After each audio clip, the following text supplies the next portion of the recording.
Hello guys, hope you're all doing okay. I'm just gonna stop saying like I'm gonna stream on X day, like whichever day it happens to be.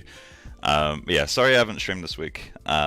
Things ended up kind of coming up each night, and I was gonna stream last night, and then I made the mistake of taking the side panel off my PC, only to find out the cable management of my PC that they did was not very good, and spent like 2 hours trying to get the cables back in. While keeping the panel not bending, so that was a great bit of fun.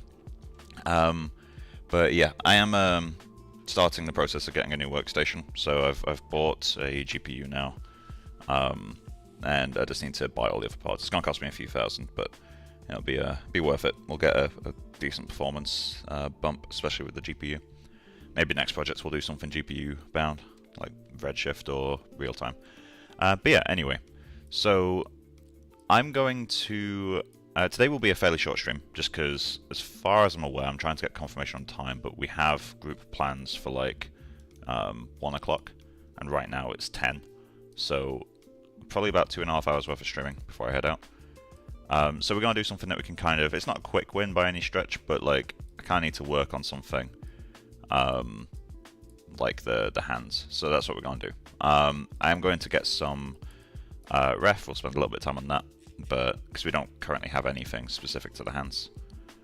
But yeah, so well, we have the anatomy stuff up here, but I don't think that really counts.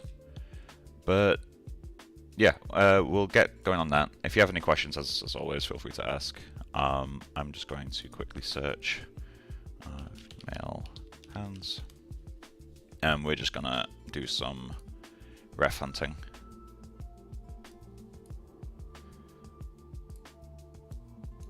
I try to find some stuff in fairly dynamic lighting, because like hands are something I don't really understand the forms of yet. Like I just haven't got enough practice on it. Scanned, okay. See, scan hands can be quite helpful. But let's try to look for photos first. So something like this is kind of helpful. So let's get... Where are we going to put these? I got a teeth anatomy section over here, so let's move that up there. Okay, I'm just going to move things. Oh, we do have some hands. Okay.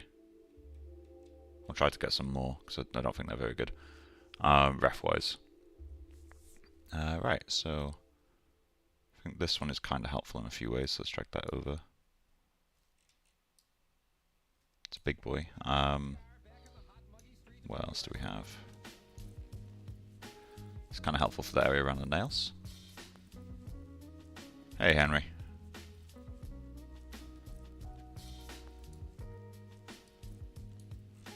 Okay. We need something to hand in a neutral pose. A relaxed pose, I should say.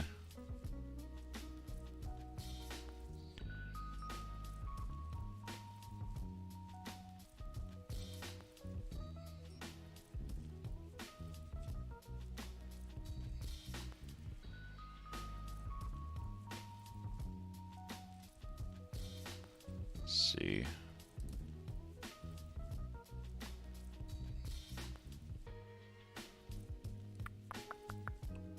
Okay. I don't really like that. We'll work off these now, I guess. Actually, I'm just going to quickly black out my screen. There's something I need to sort out. The stream will drop out for like a split second, but it's fine. It'll be back. Sec.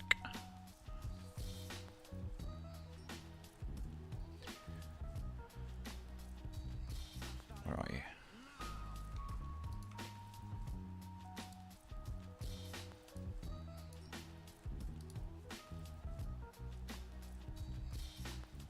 Okay.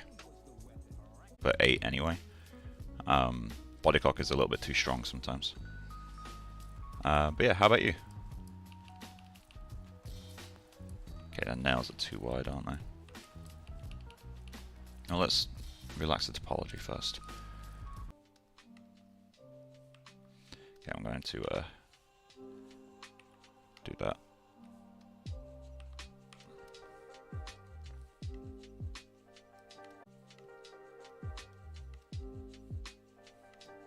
Okay, so that will now thin them out. So now we just go back in, start bulking some of these back.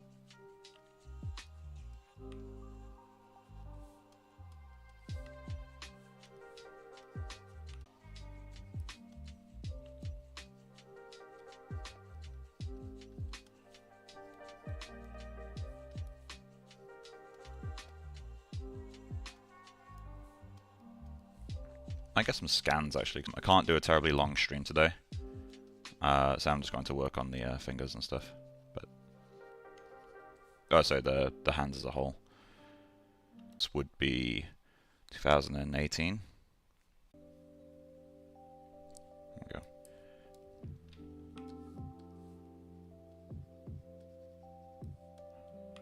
Sure, edges have given it as well. So I don't really like them anymore.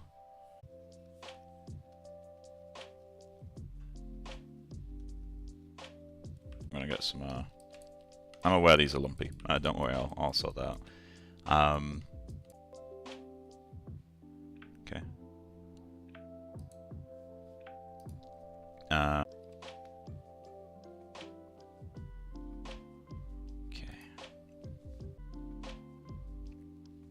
Okay, let's see if that's working.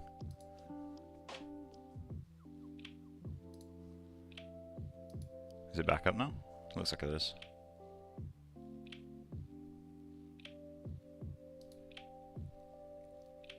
Yeah, looks like it's working now. Sweet. Let's check my CPU temps. Good, good, good. Right, there we go. Sorry about that. Right, so hand scans. Stuff like this is amazingly helpful.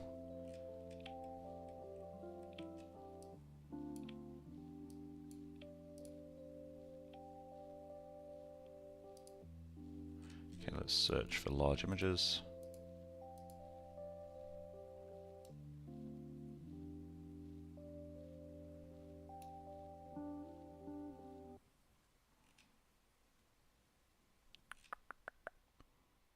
That's really nice. Oh, it's not a scan. I quite like the way he's done the wrinkles in the hand. Like, that isn't the pattern that all the wrinkles do, but like it looks kind of cool.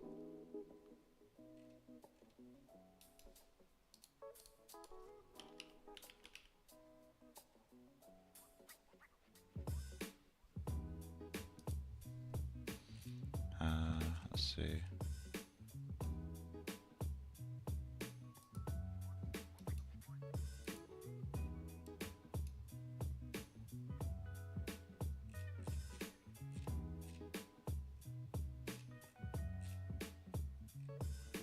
That's gold.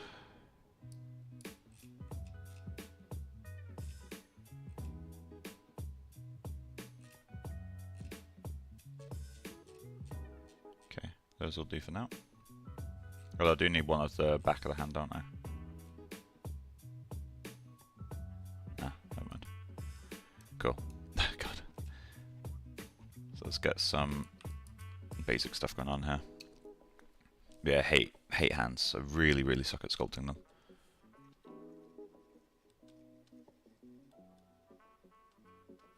Worst case scenario, I'll literally just grab the scan hands and project those on. But I do need to learn to sculpt, so that's what I'm going to try to do. I'm also going to switch to the basic, like grey. Let's a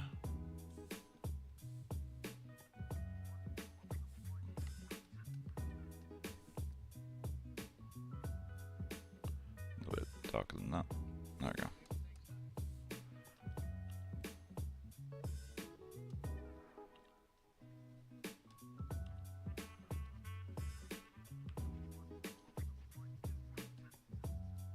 Probably should have put this on a layer, come to think of it, but a bit late now.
Let's add that alpha 6 in there.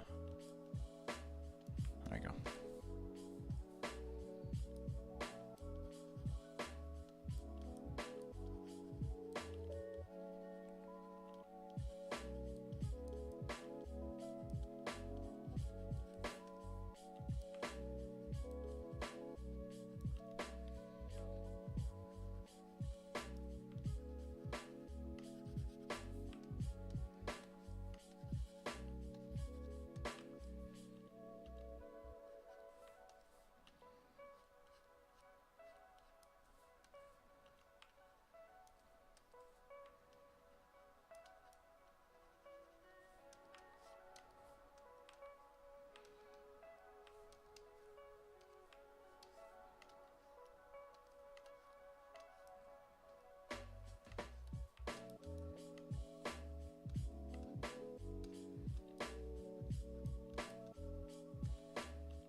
Something I can do is if I work on one finger for a while, I can duplicate it out and project the other ones to it, just to get the shapes.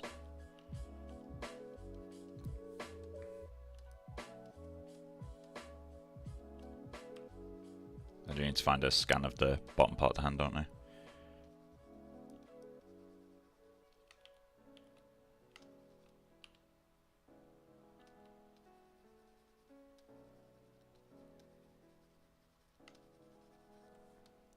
Brush is acting really weird there. Why is that? Do I have some kind of normals issue that I don't know about?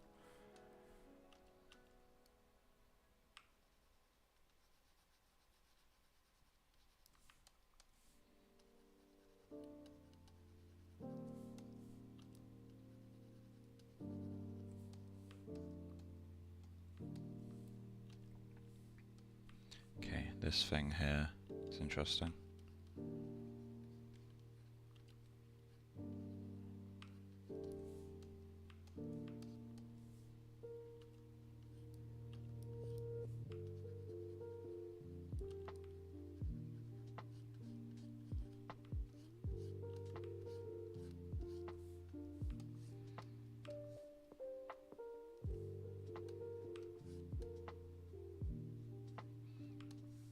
Thought for a second there it wasn't transferring across.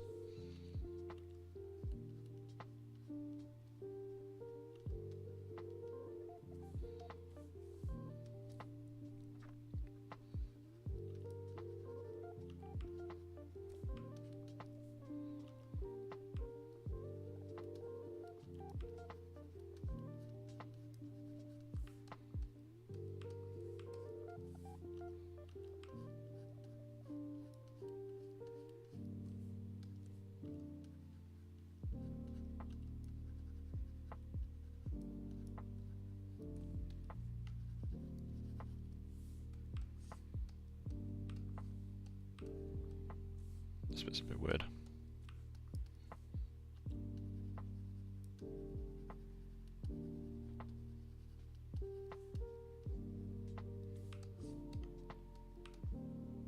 I feel like my fingers are too long, maybe?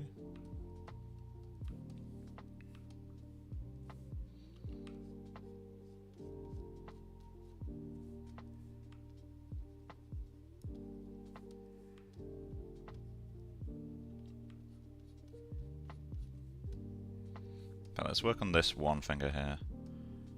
Get him up to a good standard. Yeah, this stuff is super funky now to look at it. There we go. It's better.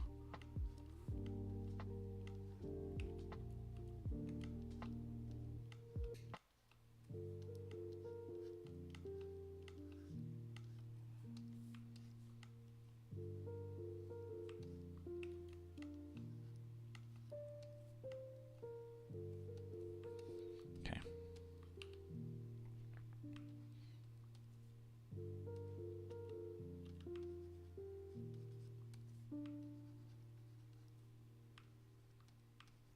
over there.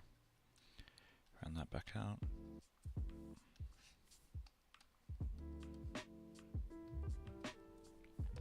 I feel like I almost need damn standard with no modifier. Just quickly carve out, not carve out, sorry, like draw on the shapes that I need. And back behind it, well, there's a little bit of a thing there.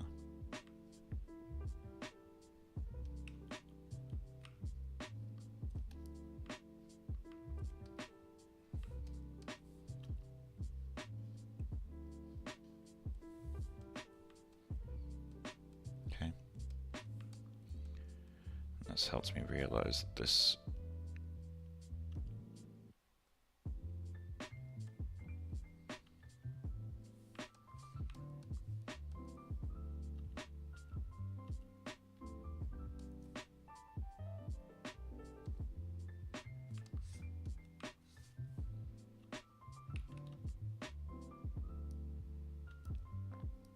a little bit too thin, potentially. There we go.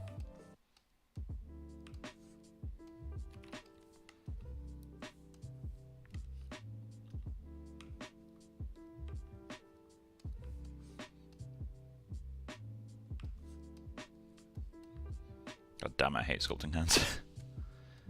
Let's see.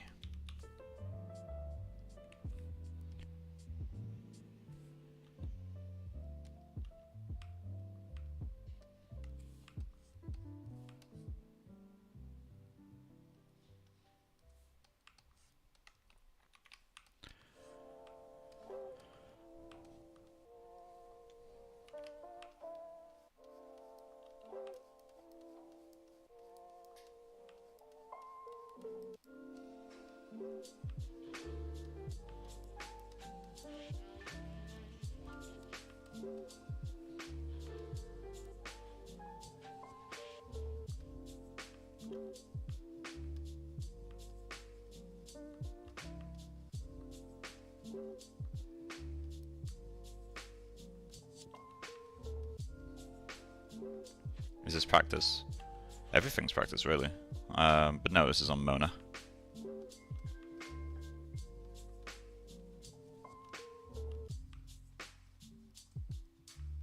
It's not like going out of my way to do practice on something that's not a project.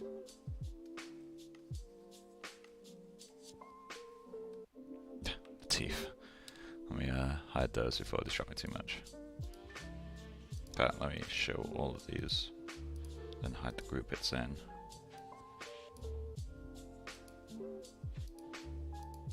There we go.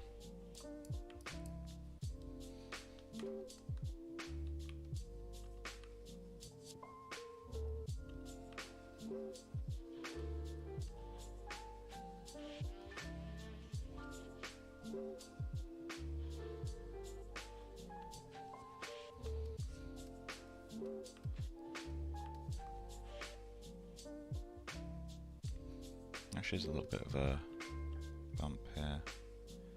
Yes, the one nice thing with hands is you do have your own to look at, and although like my hands aren't particularly feminine, like it's still helpful to see plane changes and general volumes, because the anatomy is the same between men and women. It's just different proportions.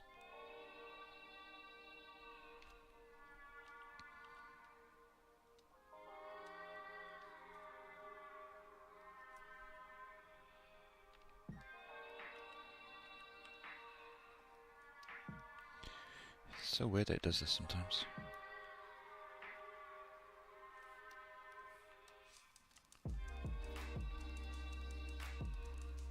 Okay, the thumb. Let's work on the thumb for a moment.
does the line go?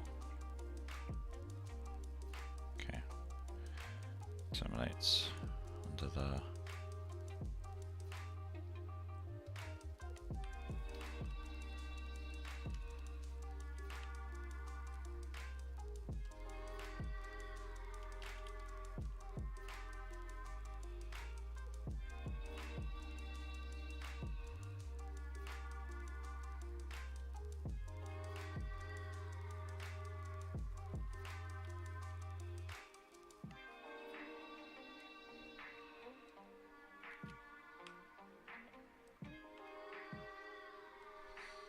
Okay, and this bit needs one hell of a crease.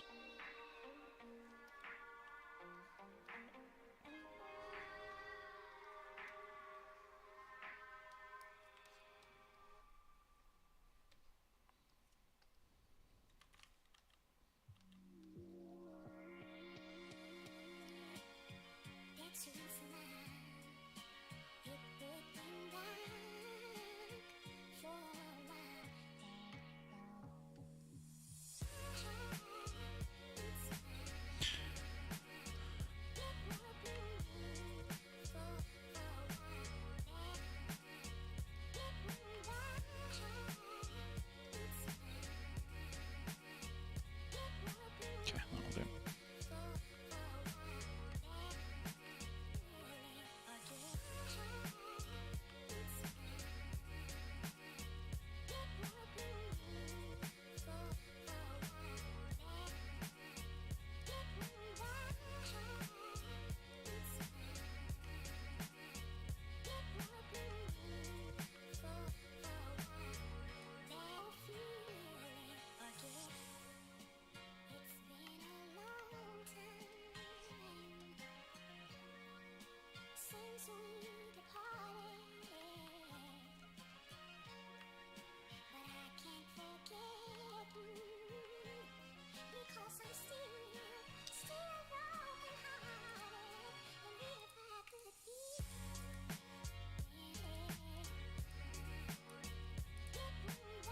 Oh shit. Okay, well, that does that then.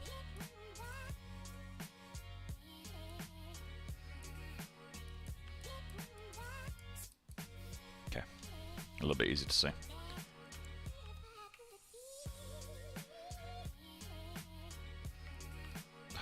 The camera pivot gets really confused sometimes. Yeah, I need to have any ref down here.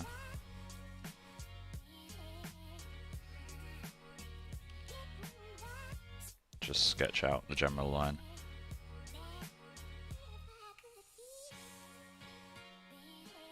Okay, and that one.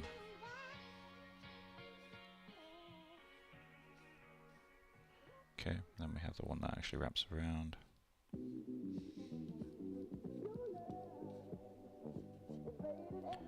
Okay, that's the main ones. So let's just fatten those out a little bit, make them feel more fleshy.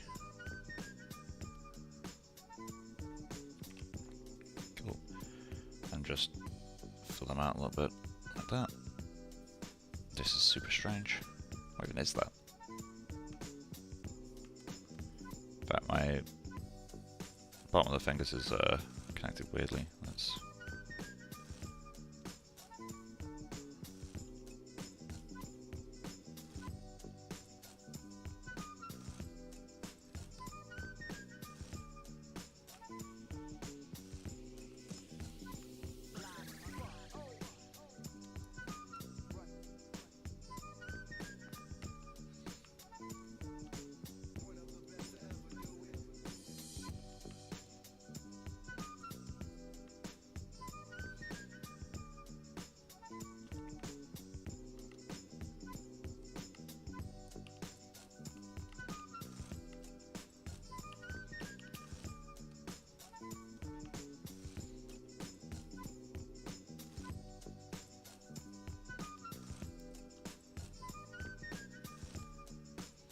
It's a weird shape.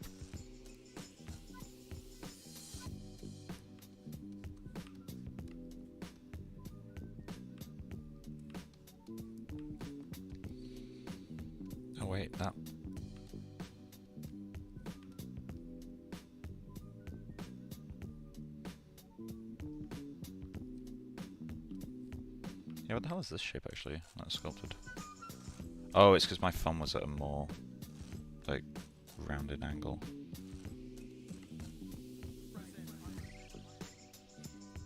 Okay, so we want this guy to come down like that.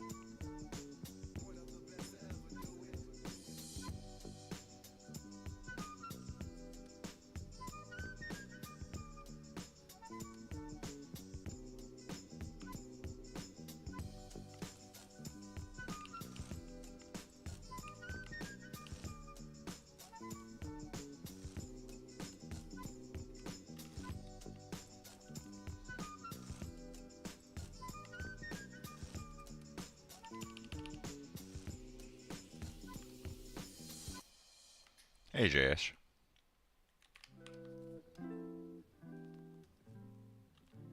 I have to spend some time to actually see where it's connecting, because I'm not understanding it. Let me just simplify this area back out before I commit to forms that are going the wrong ways. I mean, hell, this is an improvement.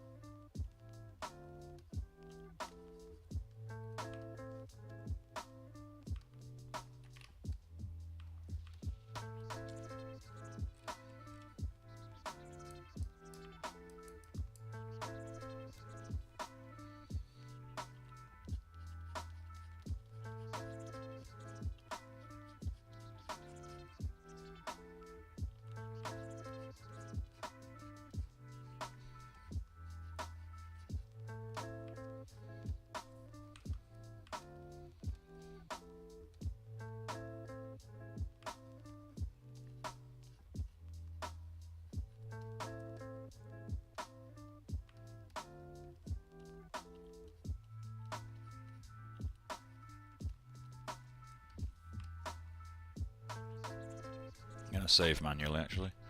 Been a while.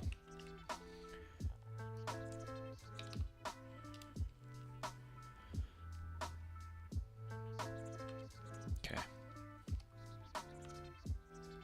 See, now these are feeling a little bit too masculine.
The hell is that?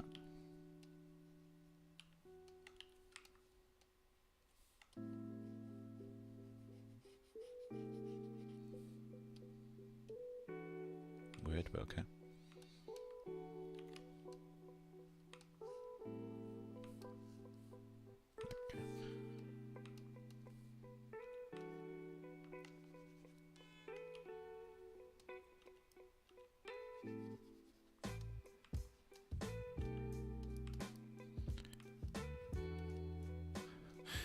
Do we put Katie's logo as the fingerprints?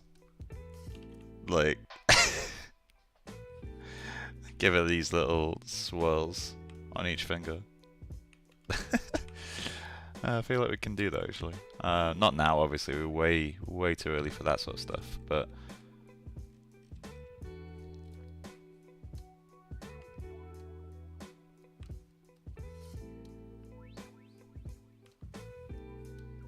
God, fingers are so weirdly shaped right now.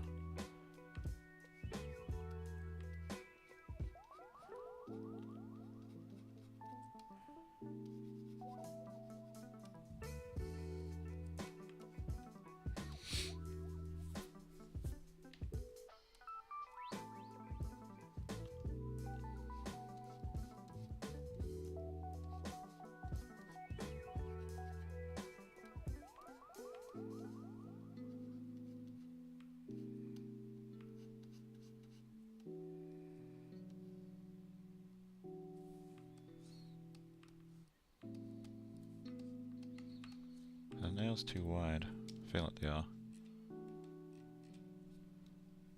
Oh yeah, the shape of them is completely off. Okay, let's pull the nails in a bit.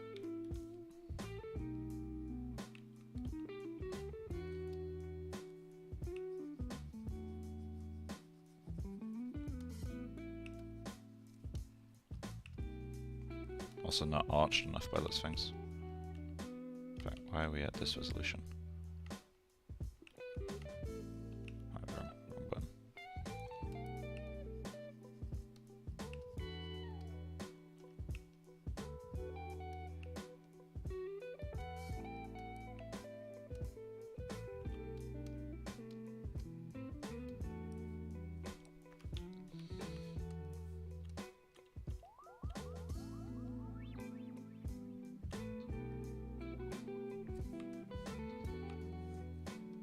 Feels a bit better. A bit more dainty.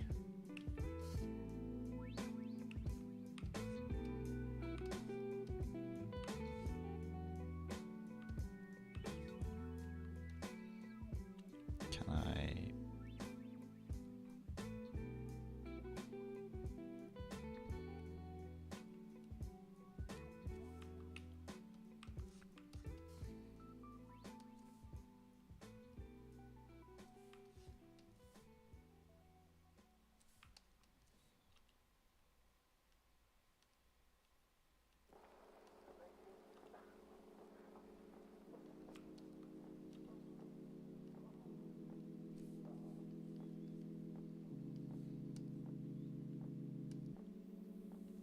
So now the arch of them, yeah, they're nowhere near enough.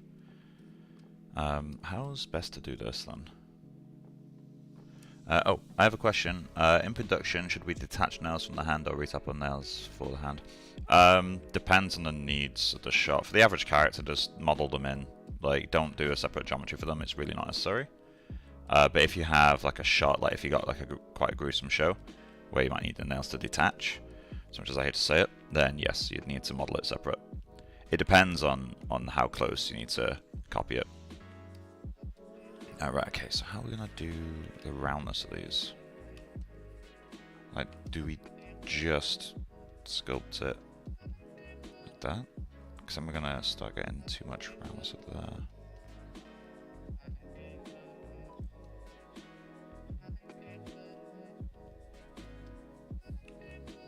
Okay, we need to do the same at the nail itself, or at the tip of the nail, I should say. Did Katie initially want to make the hands slightly more alien than human? No, I don't think so.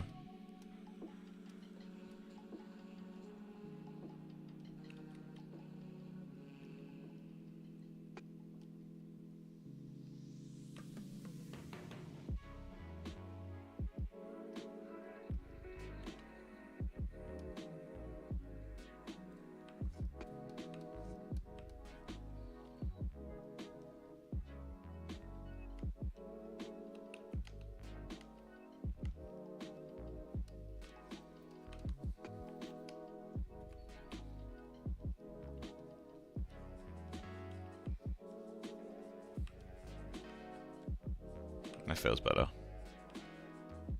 Not there yet, but better.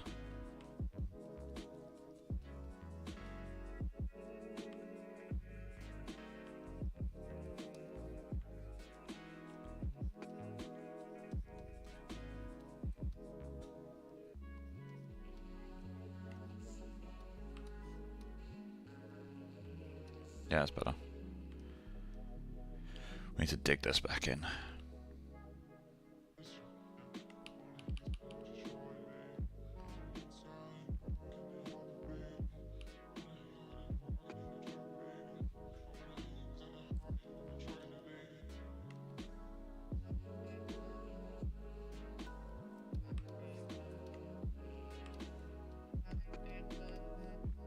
Okay, there we go.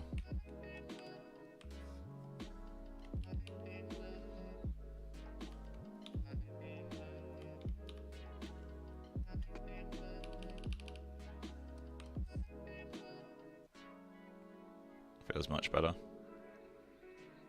See the thumb as well, because it's quite a major one. Let's see. I need to double check now that Gates has mentioned it. Was she ever painted? Did Katie ever tell you what species Mona is? By her design, she doesn't look human. Yeah, I mean, I don't think she's a specific species. Like, I mean, you know, what would be the purpose of giving it a name, right? Like, it wouldn't actually help in making it. But for the most part, she's quite human-looking. She just has a bit more of a, well, a slightly blue complexion, a tail, and obviously the ears and horns. Everything else is pretty human. It's very round. Let's put that up there. I mean, this is a bit much, so... I know that's a fake nail, but it might be the best option we got. These are kind of helpful as well, actually. In fact, yeah, I'm gonna get this, because I quite like that spec hit.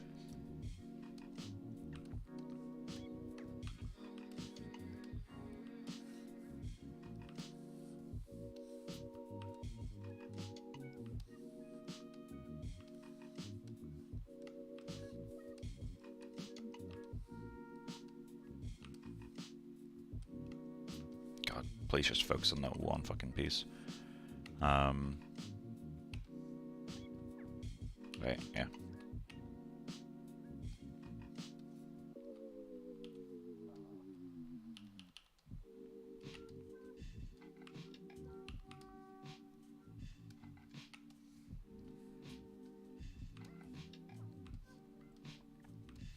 Okay, so let's get this.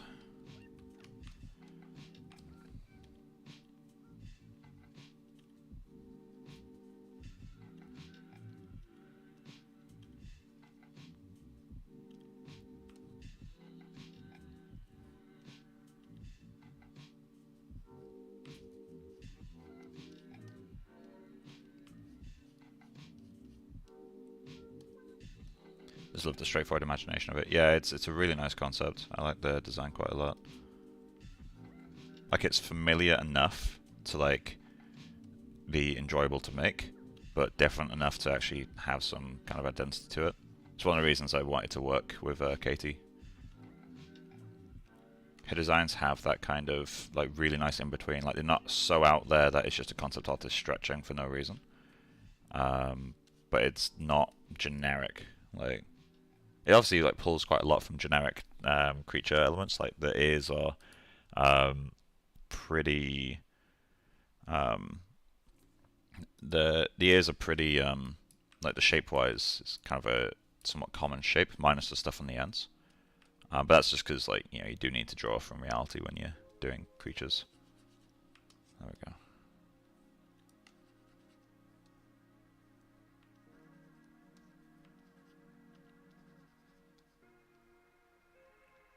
Okay, there we go. It's just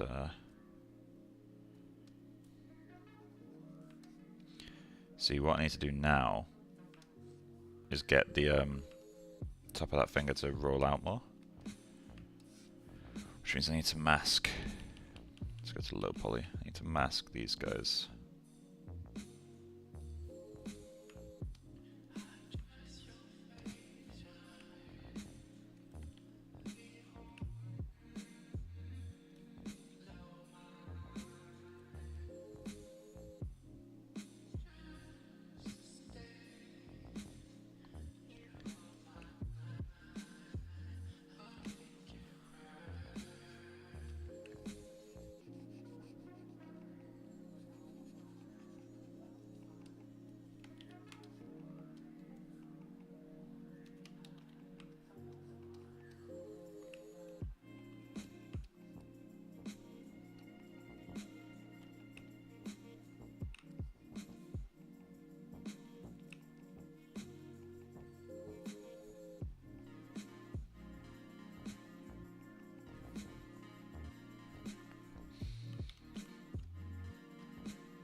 Me to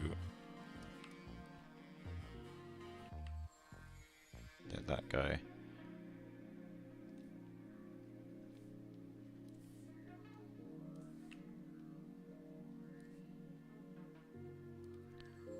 This sort of stuff might be a bit easier on Maya, to be honest. But let's just give it a go.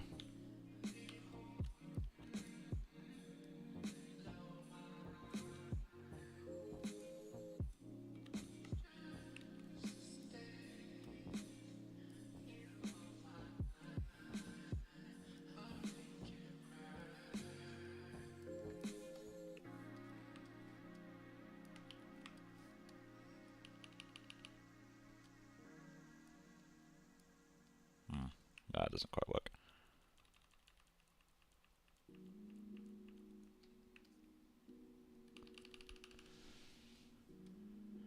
I feel like the tip of the finger's a bit too thick, isn't it? That kind of helps.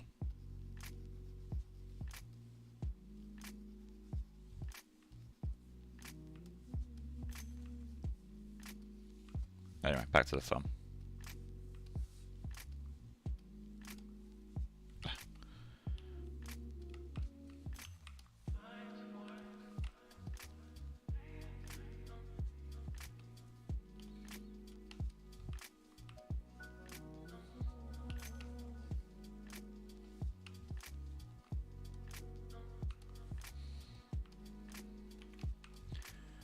Okay. Let's get a picture of a thumb.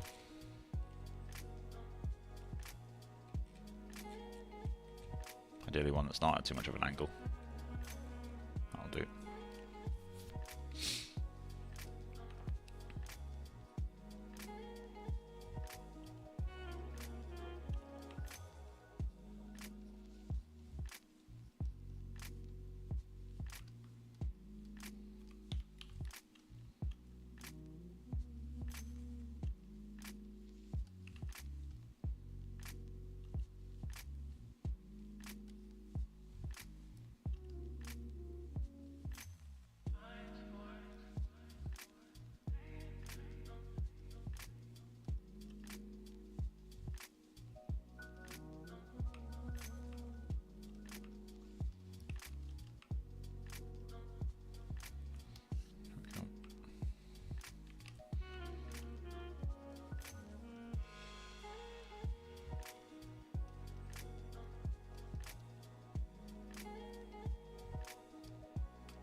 Okay, group's confirmed meeting at 1 o'clock, so I'll have to leave. I'll have to end the stream at like 12:15 or something for that to work.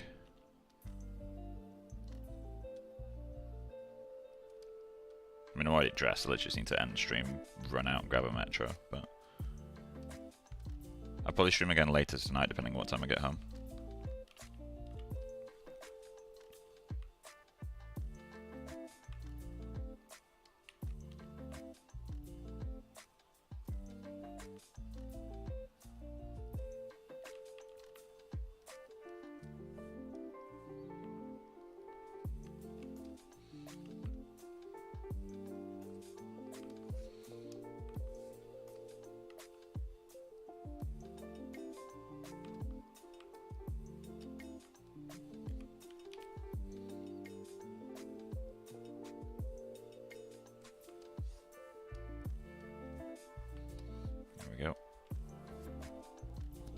They're not perfect, but they're a lot better than they were at the start, so let's keep pushing.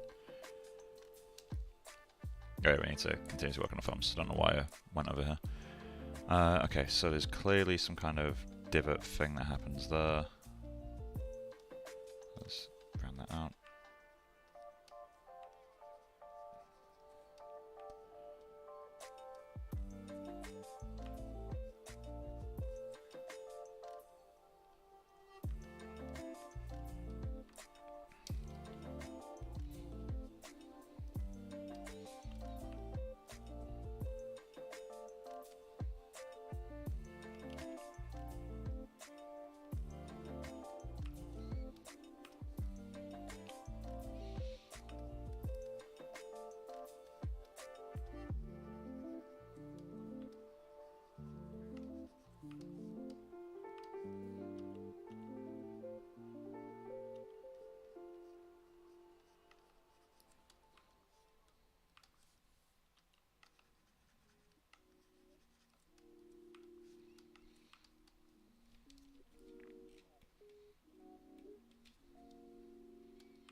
Better.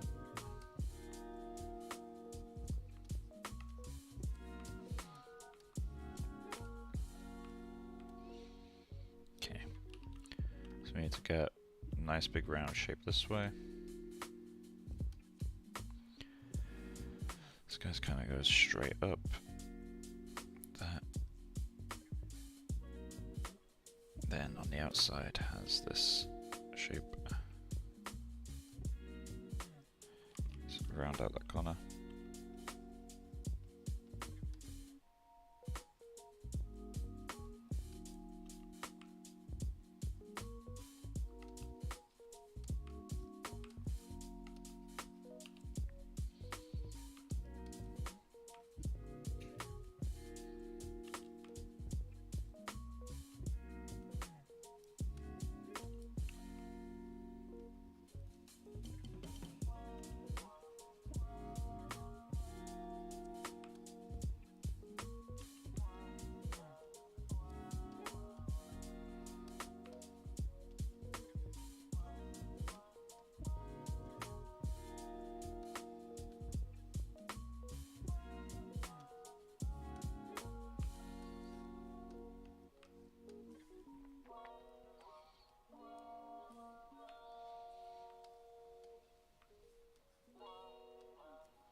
Hands are feeling a bit old.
Okay, so where do these connect? About here, right? So there.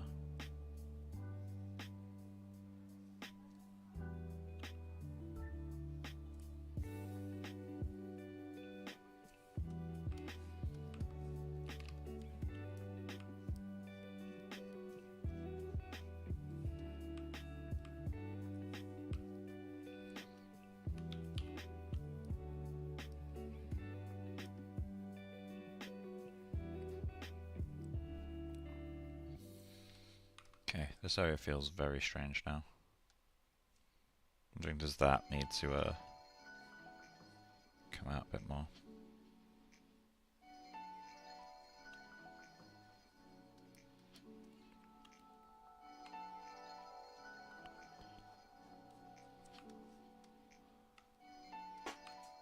Yeah, that's connecting too far over, isn't it?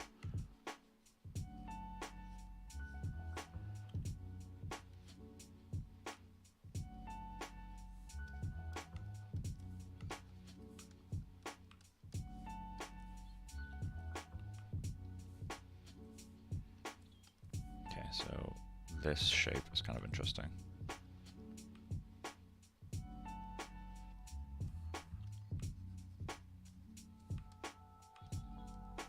There's like a divot there, so I think that's about here, right?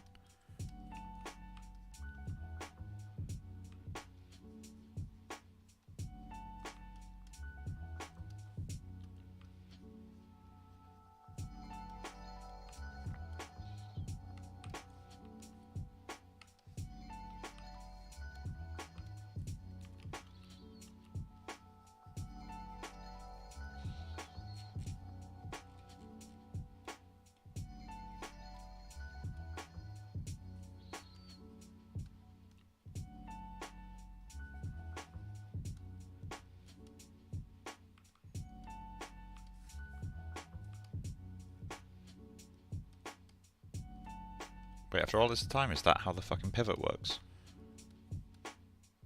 Oh my god. How didn't I know that? The pivot is wherever you last clicked. How long have I been using ZBrush for now?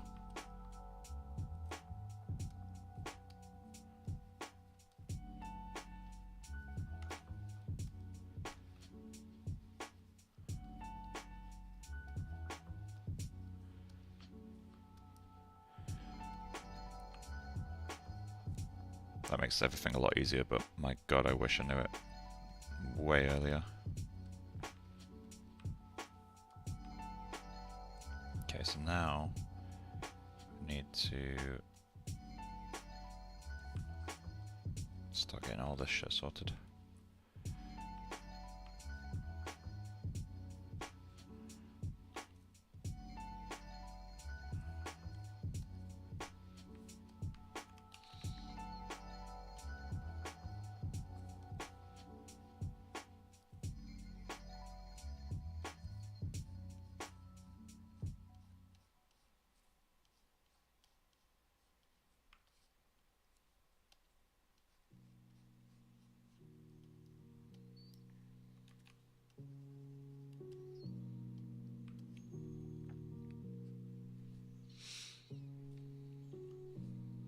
Okay.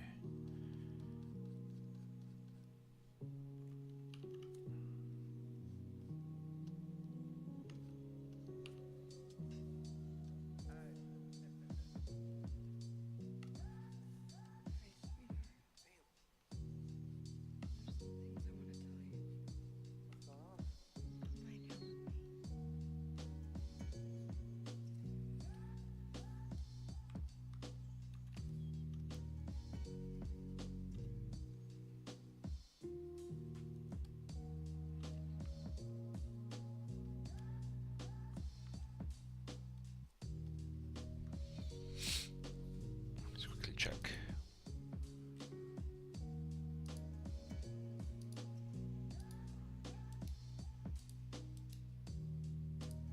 Okay, there we go.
the archery we want.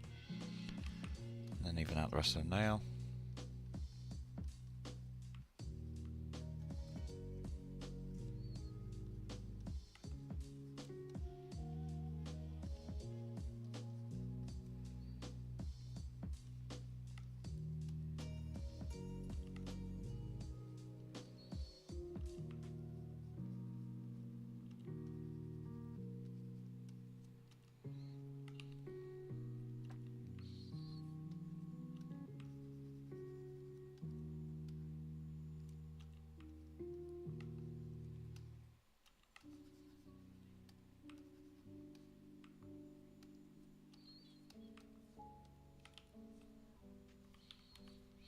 See, technically, this topo up here is wrong. I shouldn't have the topo wrapping around the tip of the nail.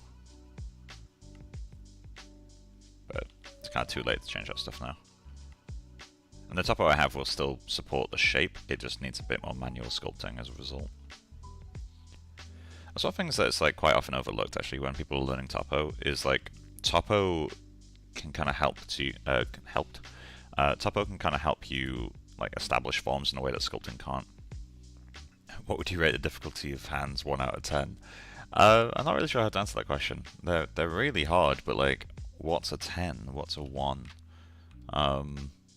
It wouldn't really be a helpful question for me to answer. Like, it wouldn't tell you anything really. Because for me, like at this point, sculpting eyes is like a 2 or 3. Like sculpting, you know, irises and stuff. But that's because I do it a lot. For you, it'll be like a 10 maybe, like rather than, you know, maybe noses you're really good at. It's one of those things, like it's hard to just very simply say like, oh hey, yeah, eyes are this, like, or hands are this. Okay, there we go.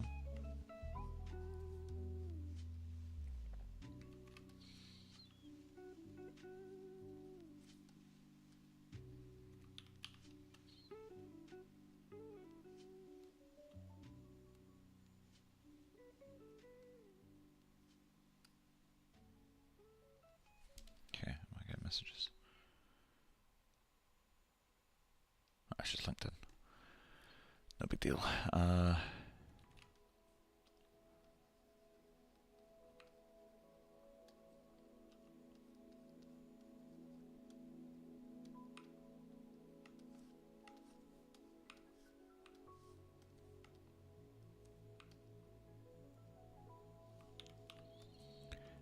always need to use snake hook for this, if I'm going to.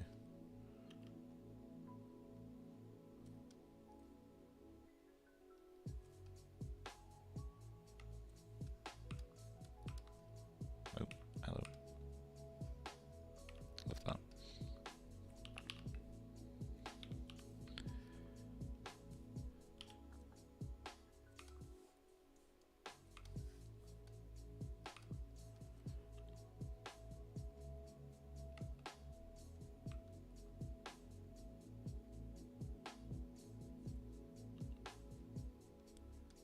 Speculation is helpful.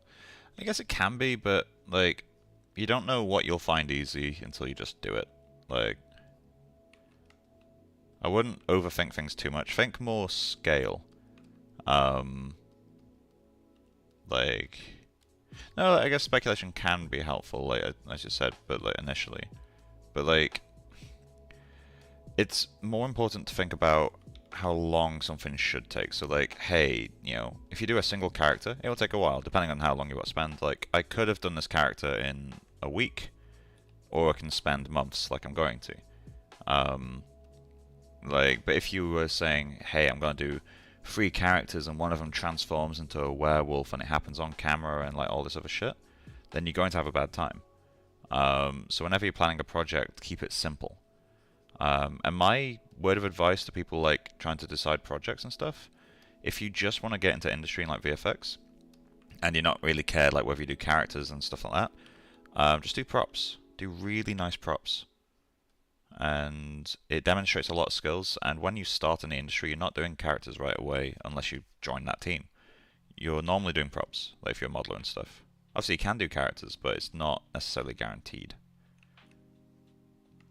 fact, no, I take that back. You do characters quite early on. Let me think of what I was trying to say. So like when you get started, you're not doing the difficult stuff. You're doing the easy stuff, and you're doing it well. So like when I started in Groom, my first project in film in general was The Greatest Showman.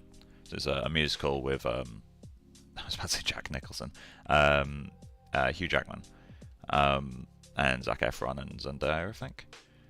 And my first things on that were like horses in the background. In fact, my first ever asset was a groom of a horse.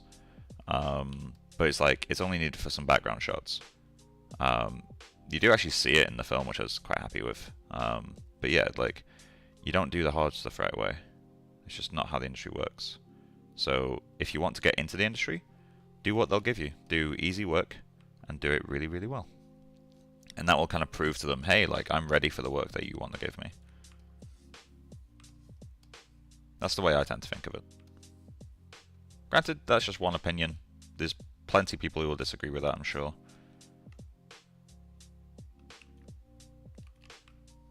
But that's my current take. Although if there's anyone from the industry watching this, I'd love if you could say what your opinion is on like what people should, in heavy quotation marks, should do for their portfolio.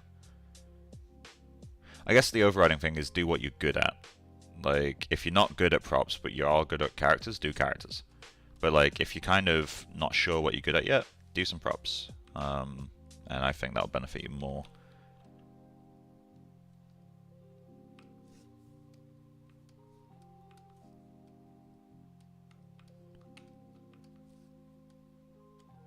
Okay, she has hands now. They're very old feeling, so we'll have to flatten them out a fair bit, but let's start with this area here. So go down to the lowest subdiv.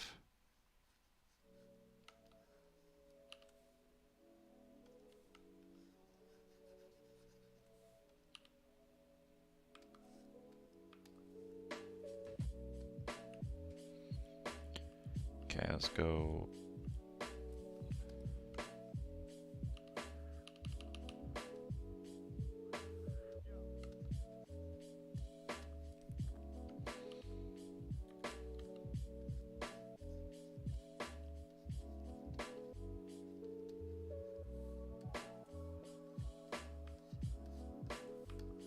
There we go.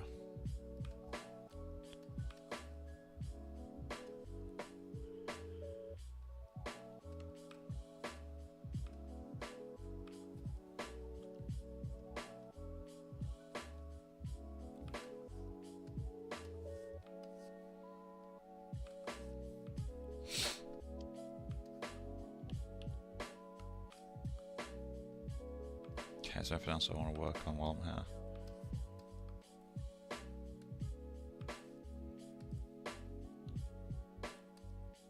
How long has symmetry been off?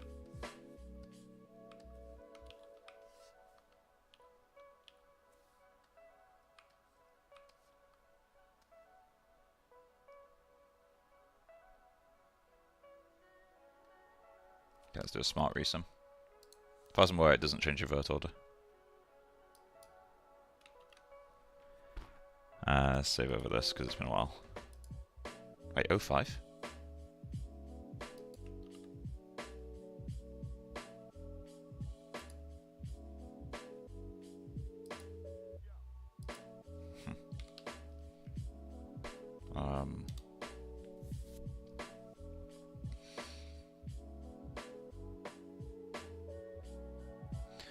Thank you for the amazing tips about VFX industry. I'm still relatively beginner to this whole 3D and CG world that we're talking about. It's very dense and broad as hell. Yeah, absolutely. That's one of the things, like, when people think CG artists, they already think that's incredibly specialized, because it is.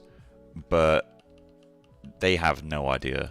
Like, even within CG, you got people who do comp, you got people who do look dev, and they have, like, no shared skills, or very few shared skills. Our industry just doesn't really accommodate.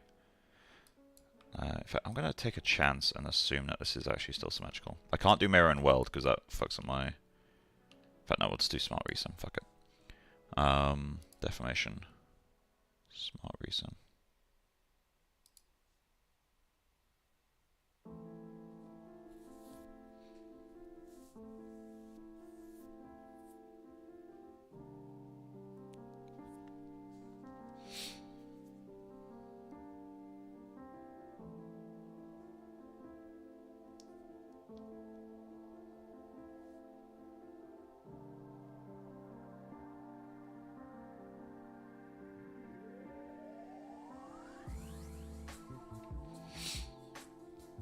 gonna take a while.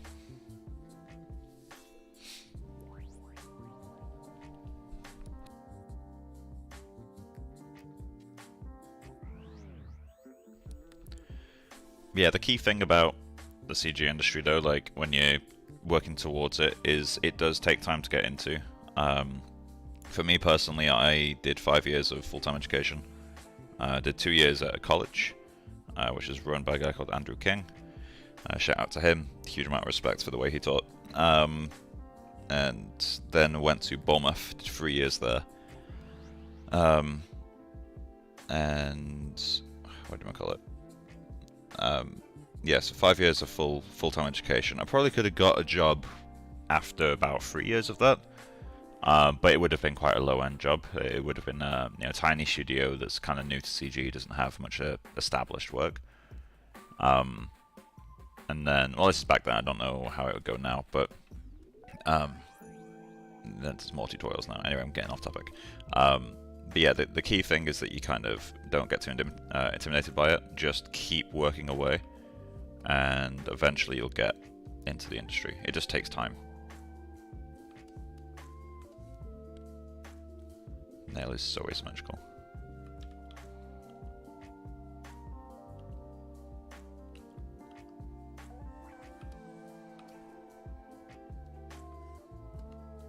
Okay, we're going to look at the head, won't we? So I need to figure out what the hell this is.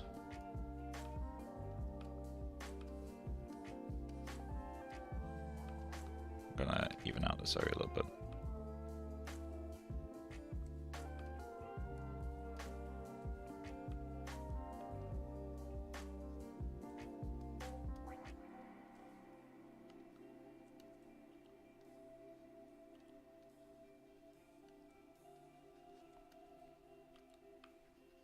So I do have groom in this area, so I'm trying to keep the changes extremely subtle.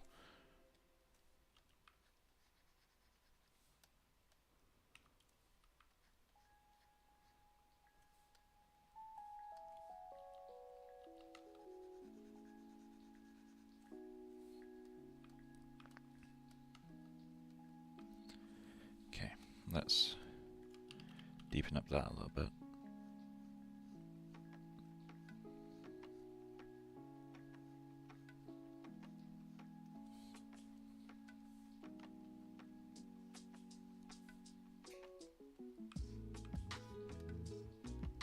That makes it look tired.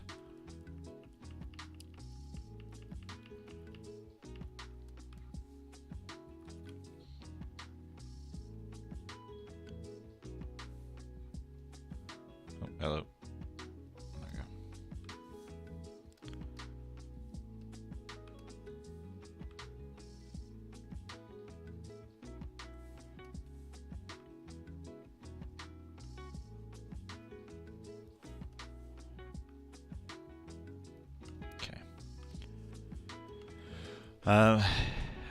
I'm a big fan of your artwork. Thank you. Thank you for showing on YouTube. You're welcome.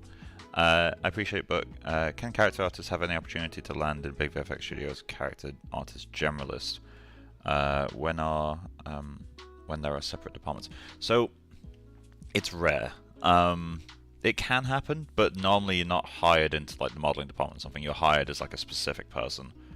I can't remember what the job title is. I mean, obviously you can get character generalist as just a general role. I'm trying to remember. There was something. Oh, I actually need that in there. We have an even eyelid thickness. That's gonna be a nightmare. Okay, I have to move the groom. But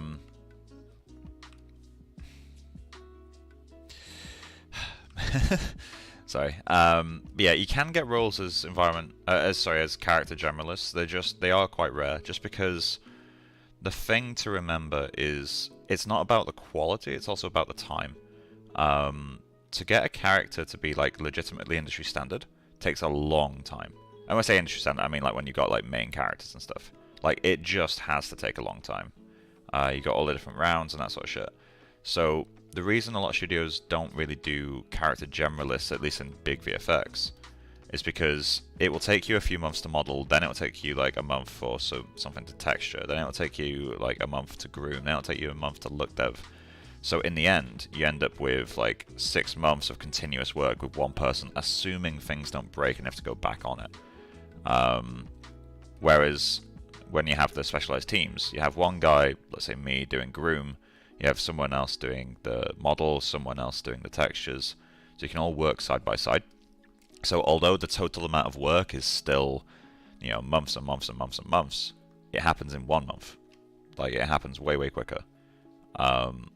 That's one of the reasons that character generalists aren't as much of a thing. Now, they do still exist, because there is still a reason to have them, which is like, you know, you can just leave them alone on characters that either are for pitches or need to be done in a certain way, and you know that they alone can hit that standard.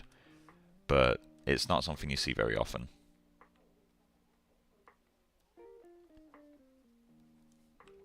It is my dream role, to be fair. Like, I really like being a generalist, which is why I do like full characters for my personal projects. Well, like, I do like full pipeline, I should say, for my personal projects. But yeah, it's God, this is gonna give me nightmares. Yeah, there's a lot to it, to like making it look good and work and that sort of stuff. So it takes a lot of time.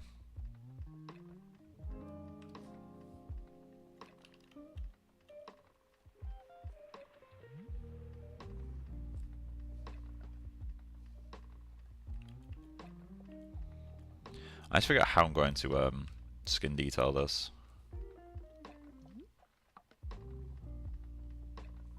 And do we want it to be like wrinkles?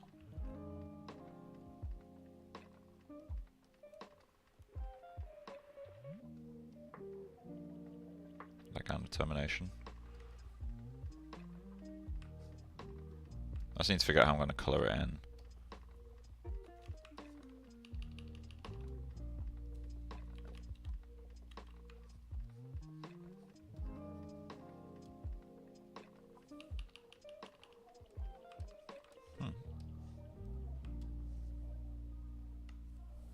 Okay, let's go brush. Brush. Auto masking, back face mask.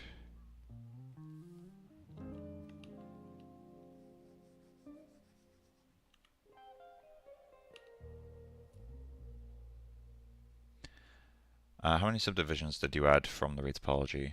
How do you mean, like to, like in ZBrush? Do you mean in the render? Or do you mean more like how many polygons I had in the retopo mesh?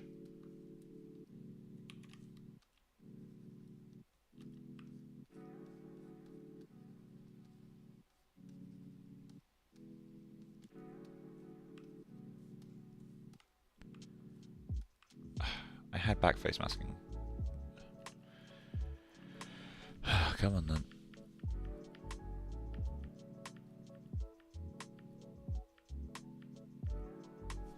Okay, let's go forward.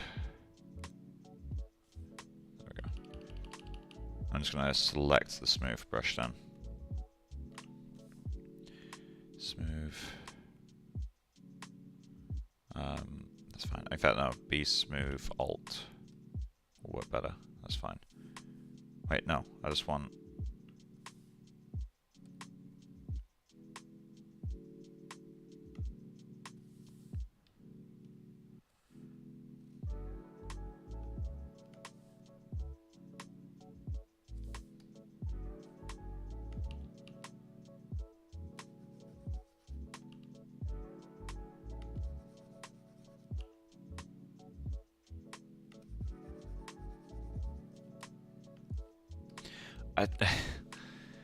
How do I... Okay. Let's go in. In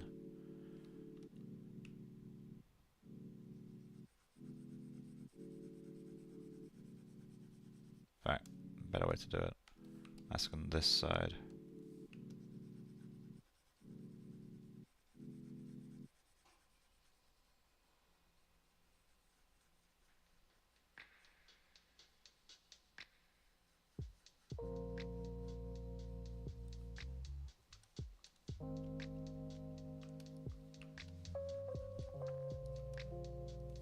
Okay, that's not thick enough. I know this is taking a while, but it won't let me. Backface masking isn't working for some reason, so.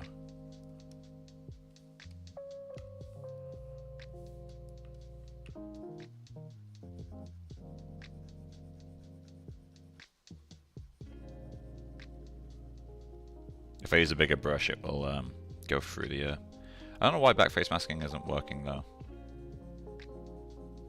I wish you could mask based on camera visibility.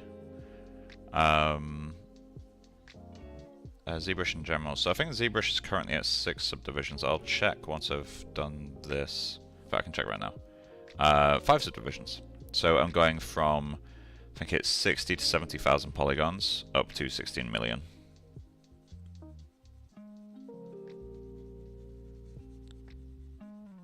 I may go 1 subdivision higher at some point, but today is not the day. Depends how much I want to do my detail displacement stuff in Mari. There we go.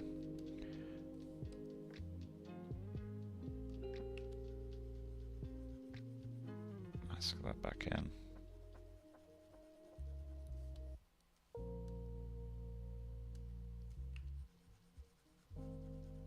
Okay. Good.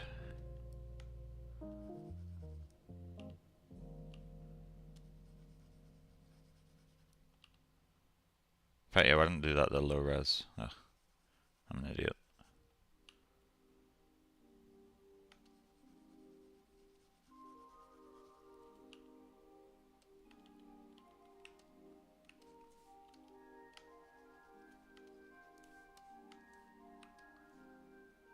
There we go.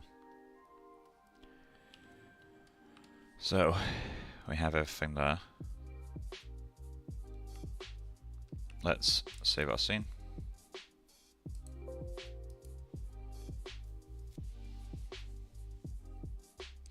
Going to export the low res. No, sorry, export. Make sure that my export settings are set up.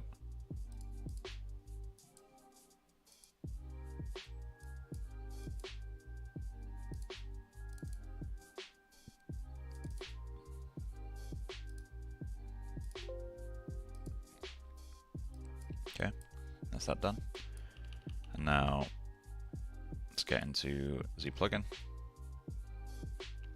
Multi-map exporter, displacement, export options, displacement map. Yep.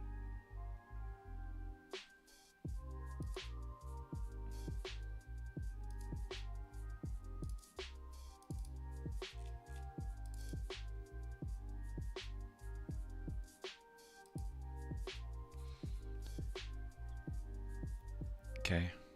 Now I just need to leave that to cook for however long it takes. Get Mire open.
So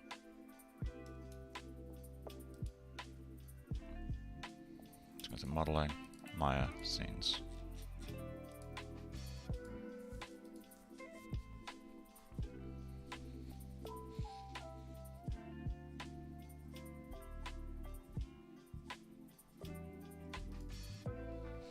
Okay, I'm going to go to the test cam. Show her.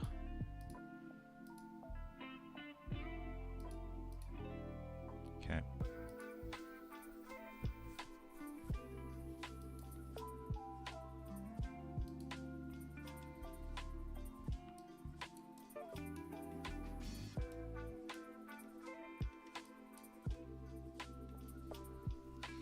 Okay, hit render on this.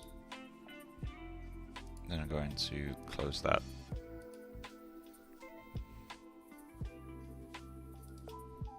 Okay, that's done.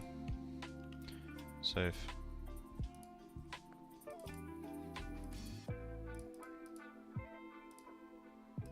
Now I have to delete that top one at some point. Okay, let's get the clothing in there.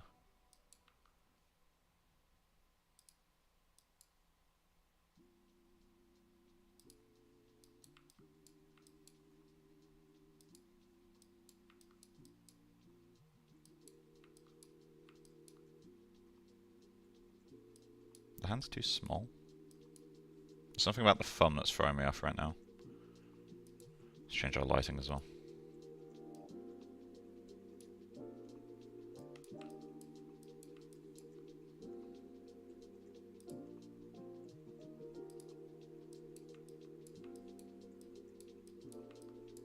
I do need to get my updated clothing geometries into here at some point. That'll be fun. Okay, so how are you doing, Katana? Oh, lovely. Just change to a different lighting. Let's try this one. Should be a bit brighter. Now, obviously, the texture's not going to line up. That's okay. In fact, this won't actually be a good before and after because it's going to have the new displacement. But anyway, so we're going to import. We're going to go modeling, Maya, scenes. No, sorry, exports, base geometry. Okay.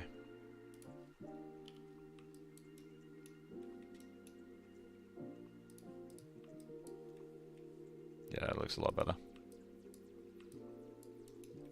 So we need to get this boy blend shape to that. See if I got it the right way around. I always forget.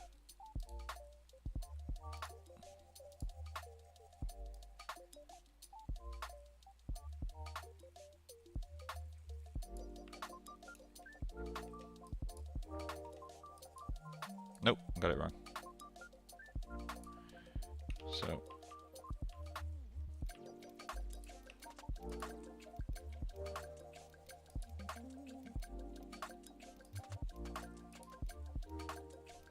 yep, there we go, okay. I always forget it has to say original up here.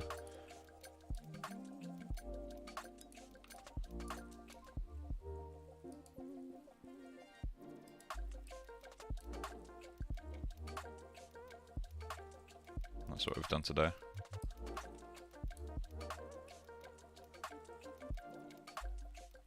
Looks a lot better.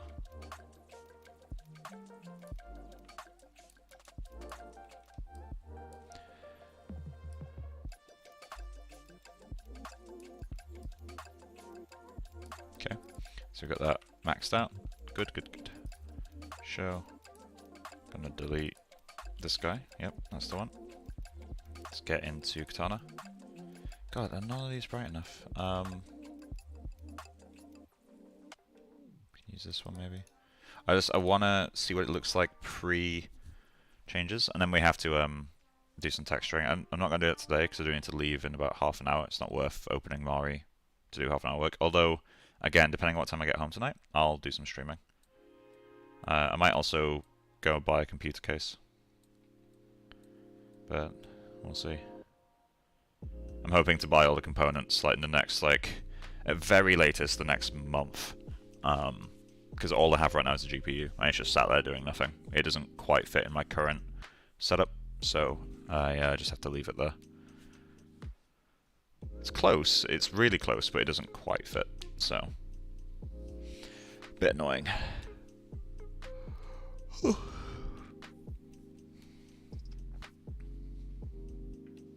Hey, Parag.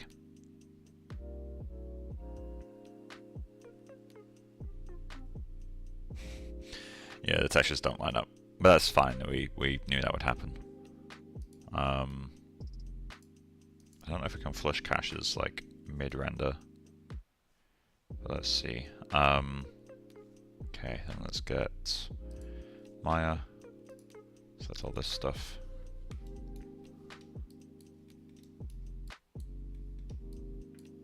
I didn't actually check the eye, did I? Let's go cache, Alembic, export selection to Alembic. Modeling, publish, Trimona. Yeah, okay, so we can't do that while it's rendering. So I'm gonna let us do one more pass, and then we'll try it.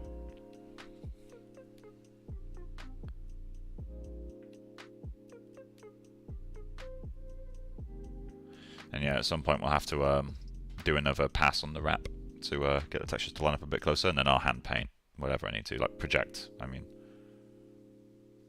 God, this needs work. Which is the next project? We're a long way off the next project. This project isn't going to end for a while because of one simple thing, which is I also intend on doing rigging and the environment that she's in. And there's a lot to do. It's gonna fucking suck. it's gonna suck so bad. I might simplify like the background. I also kind of want to mess it up a little bit, but I still need to do the backpack too. There's so much work left to do on this project. Like, it's not even funny. Utils, flush caches, and this asset itself still has a shit ton of work as well. Like, it's pretty rough right now. Okay, so let's go into where did I go into here? Got that. I think it's saved anyway, but let's just do that. Better safe than sorry. Okay, so we killed the render, util, flush caches, Maya, cache, Alembic, export selection to Alembic.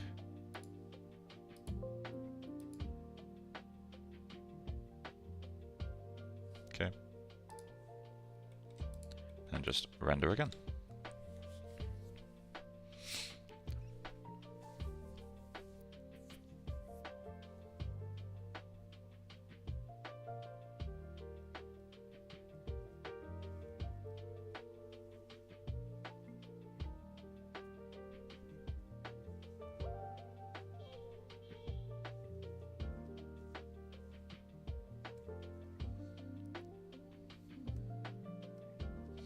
Again, the texture still won't line up because we've not changed the UVs, and we haven't changed the texture, but it should look a bit better now.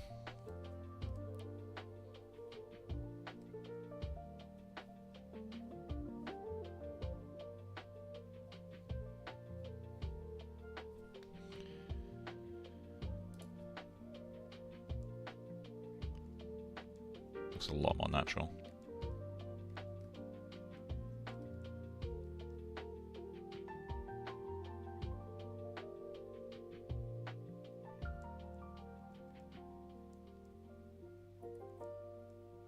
Where did the coat go?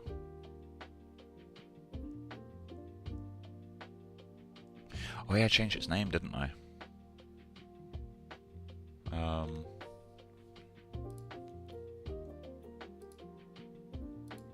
Yeah, it's just coat now. I don't have coat thick.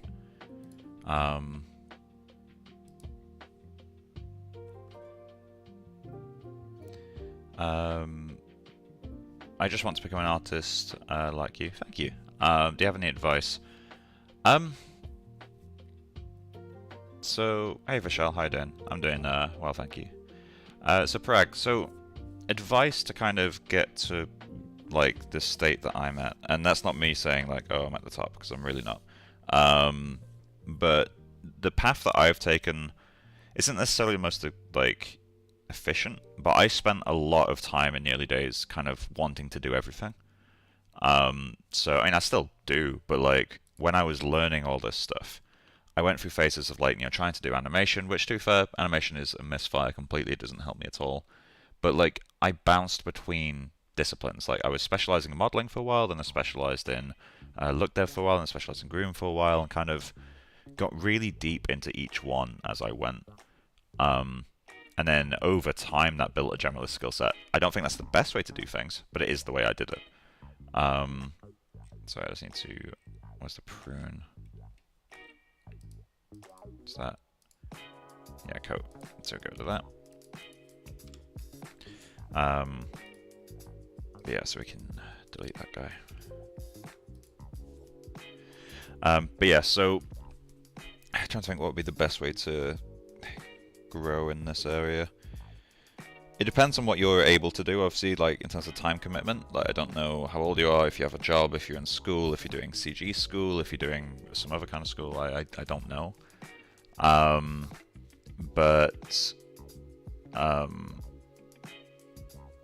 What's the word I was looking at?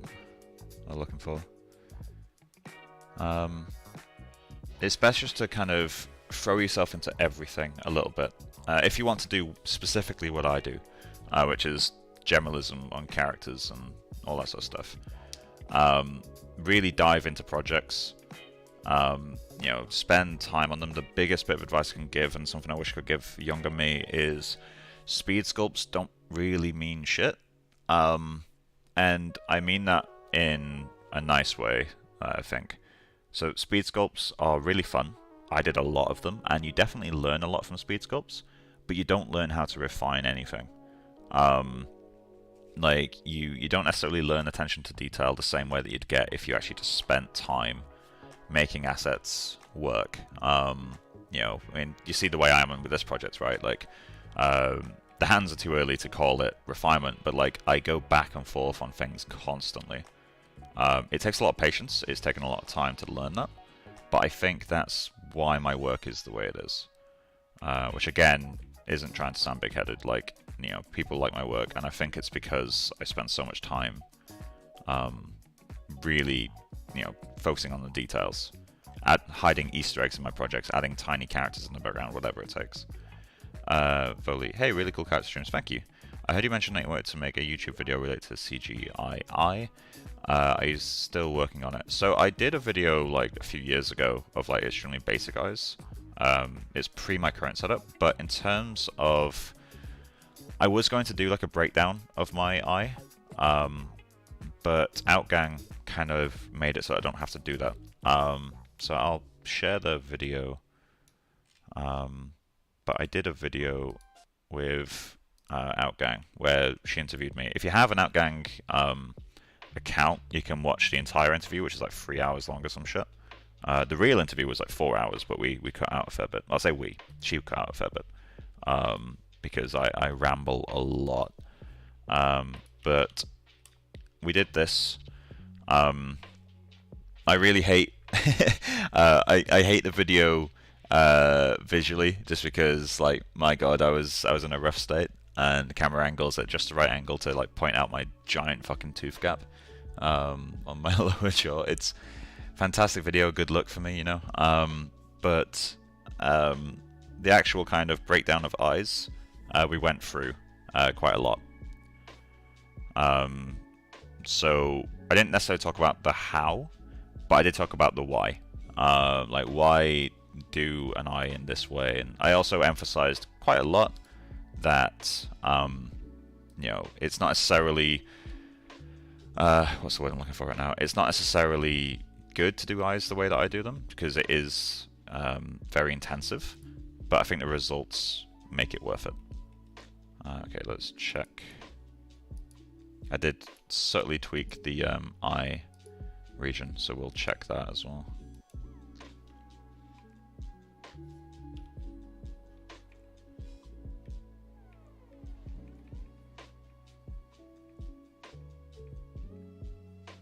I wish I saved earlier renders. Because of the way I've done my project, like saving over project files, publish files even, we actually can't get earlier versions unless I re-export stuff from Maya.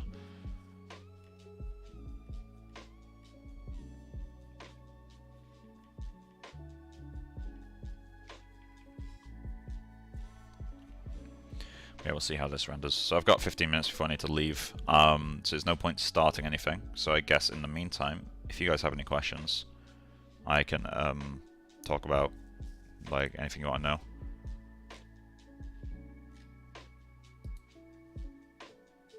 So we've mostly done what I intended to achieve. The fingers still aren't right. I will continue to work on them.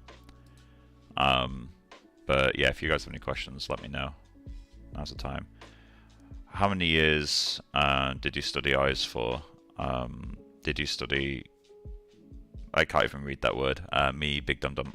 No, I didn't study eyes for years at all. I learned what I know about eyes over the course of the John Singer Sargent project. I'd say I probably dedicated about 3 weeks to just watching medical videos about eyes, like trying to actually understand the anatomy. And then just through look dev and modeling experience, kind of broke down how I'd do that.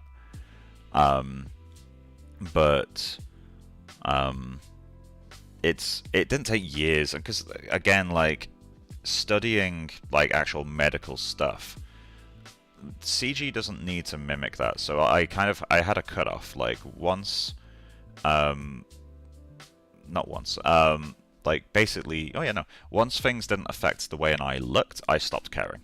I'd move on. I did learn little things here or there, but typically if it didn't affect the actual physical look of the eye, then I didn't look into it, I didn't research it. So I researched things like what certain mediums are made of, how the cornea and sclera blend into each other, which is called the limbal tissue.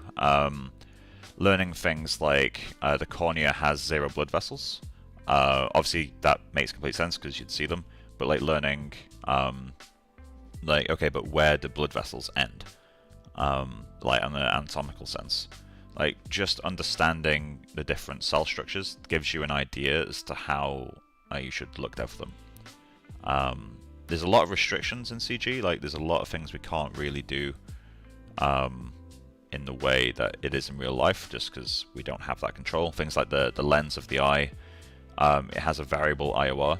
Obviously we can animate IOR, but like it's variable in the sense of the surface of the lens is like 387, 386 or 385, and then the center of the lens, like the physical center, not the surface center, is also the volume center is 1.406. So that slight change in IOR would change the way that red eye effects and stuff look, but not enough really to make a big difference, so you just kind of approximate it. Things like how the iris is built, and like the fact it has its several layers. I think there's like 5 different layers to the iris, but in CG we only really need 2. We need the back and we need the front. The back because it blocks all the light and stops you from basically being blind all the time, allows your pupil to do its job, and the front because that's the bit that you see. Learning that it's a volume because the closest equivalent material is a sponge. That's what the iris is effectively made of. I'm not saying that as a strictly scientific thing, just the closest equivalent to the stroma is a sponge. And sponges are best done in volume, so you use volume. Like, there's loads of applications of just general knowledge. But yeah, as I said, like, I learned the actual like stuff about eyes in a few weeks of just watching videos while I worked. I want to try the texturing XYZ method using a volume shader, and I saw you did a similar thing. Yeah, I used a volume for the iris. It's not something I'll do very often. I'm using it in this eye, but then this eye doesn't have a pupil, so I can kind of get away with quite a lot. There we go. Yeah, let's hold that a bit more.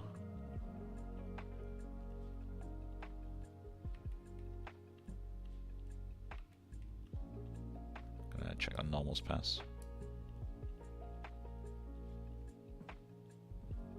Yeah, we're getting a bit more going on now.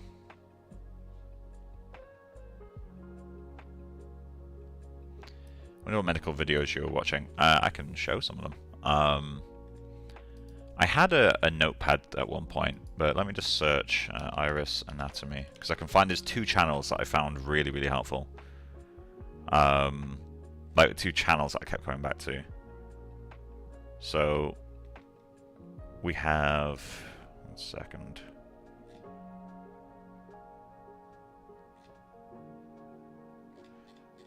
So I'm just opening them on the other page. So this taught me a lot about eye structure, in terms of like how the different layers are built, how the muscles move, and that sort of stuff. 5 layers. He talks about the stroma. So this is the bit where, like, obviously we don't need to know all of it. So we got the back of the iris, which is heavily pigmented.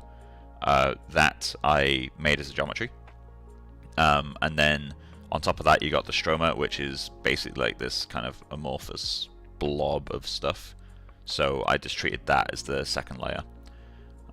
They connect kind of everywhere, and this curls around, so that's why I modeled it the way I did. But there's a lot of very dry information in this, but it is very helpful. That's a cross-section of the iris. That's like the back of the iris, that's the front of the iris. There's tons of really helpful information in there. I think he spends a while on there. But yeah, so I watched this video a lot. I'll put that in the chat. Then I also watched this video, if I remember correctly. This is a much more in-depth video, like going through everything, like how thick the iris is and that sort of stuff. Tons and tons of helpful information in this.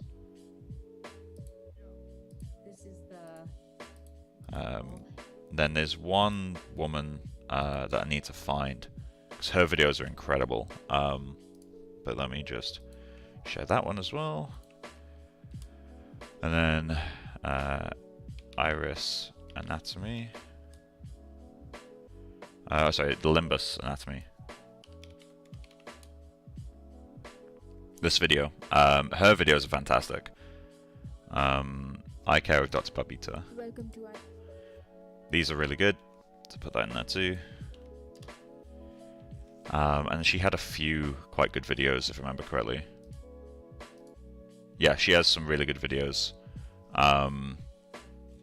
So there's some stuff about the limbus, there's stuff about the cornea, corneal opacity. So she talks quite a lot in here about how it's transparent.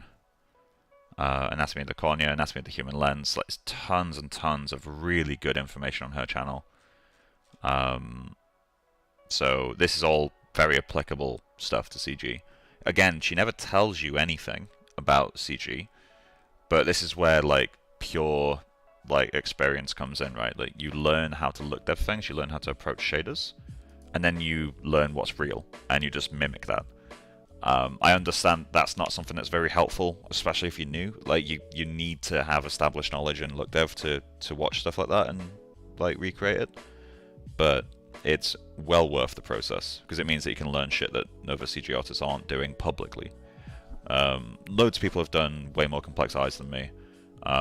Like industry, I've seen one eye that was way more complex. Like, didn't work on it, but I remember seeing the setup and just being like, what the fuck. There's not really much publicly people doing like quite advanced eye setups. There's the texturing XYZ stuff, which is really cool. But yeah, it's there's not really much information that's like kind of simplified, I guess, like kind of broken down. I think my favorite bit of information that is like applicable to CG artists for eyes, if I search iris to color, I can't remember the name of it, heterochromia, but like where it's within a single iris. So you got images, got tools. So I need a specific type of image to demonstrate this. Can't remember. This one might be okay.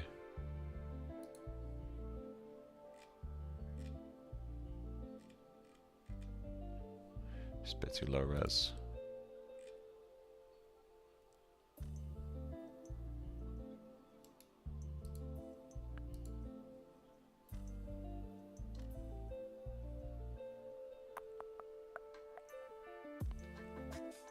I need to find... there's an image that I had for a while, which is really helpful for this stuff. I guess I can just show multiple images. This one kind of helpful. Open image, new tab. Open image, new tab. Typical, very low res. Open image, new tab. Go back.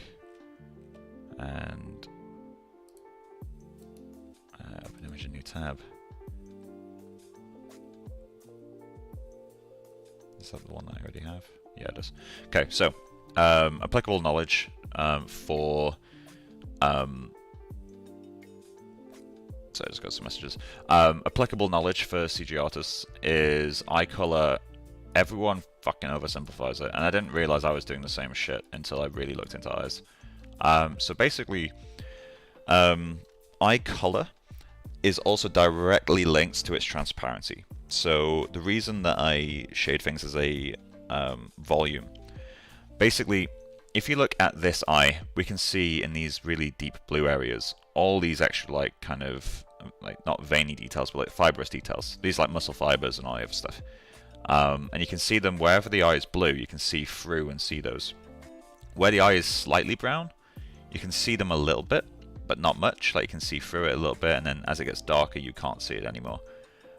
Here, you cannot see them at all. So the thing that I see people doing wrong is they'll get like a blue eye texture and then just darken it and make it brown. That's not what eyes are. It's really not. Like the surface doesn't have all these extra details on it. It's inside the eye, and blue eyes are more transparent, so you can see into it. But brown eyes, you can't see it.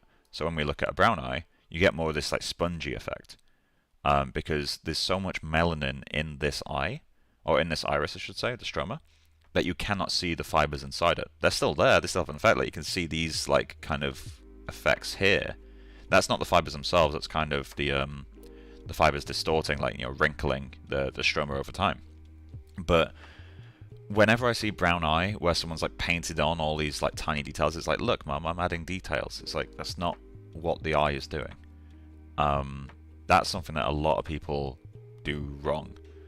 A lot of people accidentally don't do it wrong because they'll get a brown eye when they're doing brown eyes. They won't color a different one. But when people are hand painting textures, they add all this stuff, and you don't need to add it.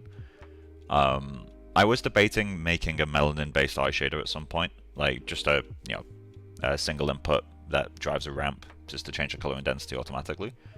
But the amount of work it would take is probably not worth it. But yeah, this is why learning anatomy and how things are built is important. Because I would have never noticed that until I looked into melanin and its effects. I love what you're sharing with us. Definitely helpful when I start pursuing ZBrush in depth again. Yeah, this sort of stuff. I mean, ZBrush won't really pop up too much for this because it's a surfacing thing. But I get what you're saying. But yeah, that's the thing I was saying. Like, really observe reference and learn stuff around it, and you'll stop making mistakes like that. Little tidbit as well. I don't know how well it comes across in stream, but you got this like dark ring here. That is the back of the iris wrapping back around. So remember that anatomical drawing I shown you guys earlier, where it's like the back of it wraps around, gets to the front, and then the stroma attaches. That's this.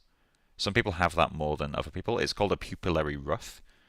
And if you Google that, you get a lot of medical conditions. So it's not the nicest thing to Google, but it's a very fascinating structure, and it's something that people don't really add. And this ruff is always brown, which is why people aren't adding it, because they just go from blue to black. And regardless of what the ruff is doing, this is quite a large ruff, to be fair. But even on brown eyes, it will be different. Like there'll be a different shade of brown. It's hard to tell if this is rough or if it's a reflection on the lens or not. But yeah, learning all that sort of stuff is super, super helpful. And then this bit here, learning how the cornea blends onto the sclera via the limbus, it helps you get the cast shadows on your iris. That again, if you don't do that as one mesh, you don't get that effect. You end up having to blur your iris texture to make it look like that, but it's just not how it's built. There's a ton of stuff to learn about eyes, tons and tons of stuff. And I know a very surface level amount. Like I still need to research a lot more so I actually understand it, so I can like improvise eyes and have it make sense. But yeah, it takes time. It takes a lot of time. Okay, so the zip's closed now. That's fine. But yeah, okay. Well, I need to head off because I need to go get. I need to unfold this. But yeah, so I think that's going to be it for today's stream because we've done what we need to do. Spotify is silent right now. Come on. But yeah, any other questions? I've got 5 more minutes, so I can super quickly go through one more thing. Is there anything you guys want to ask or no?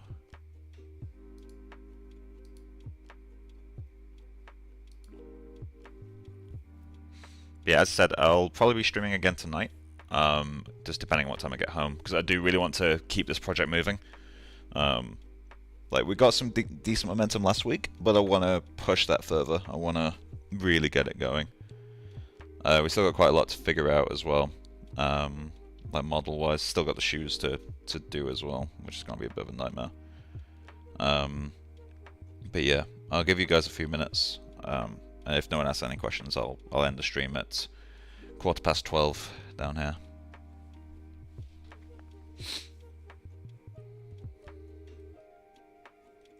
In the meantime, let's have a quick look in here. I'm not going to save this render because it's literally just a eye socket change. Like, we've focused on the hands the whole time.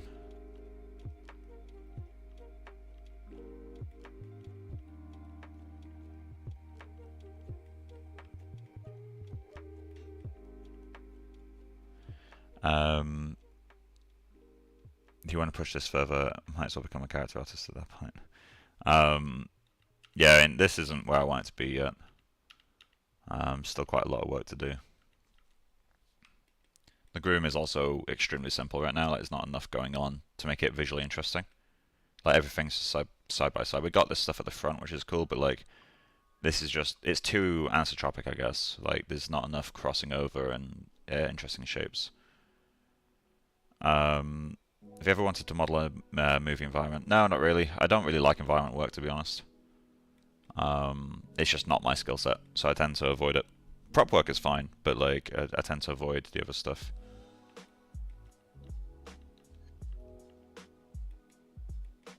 Yeah, this I need to figure out as well.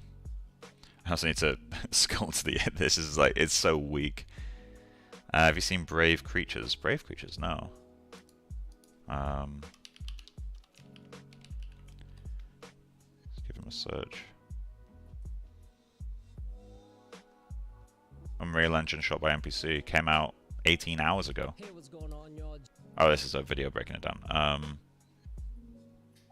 going to assume that he shows it.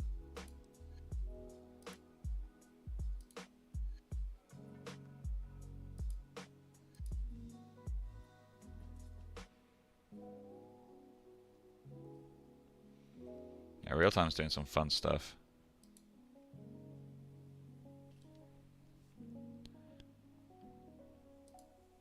I'm guessing this is what you were talking about. See, these shots look great. Like,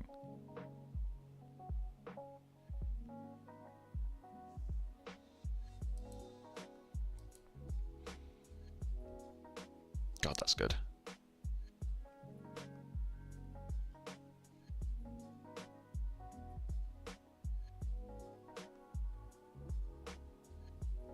There's a few things like to my taste that I don't like, but on a technical level, this is fantastic. Like, for real time, this is insane. I'm really impressed. Well done, NPC. Well done.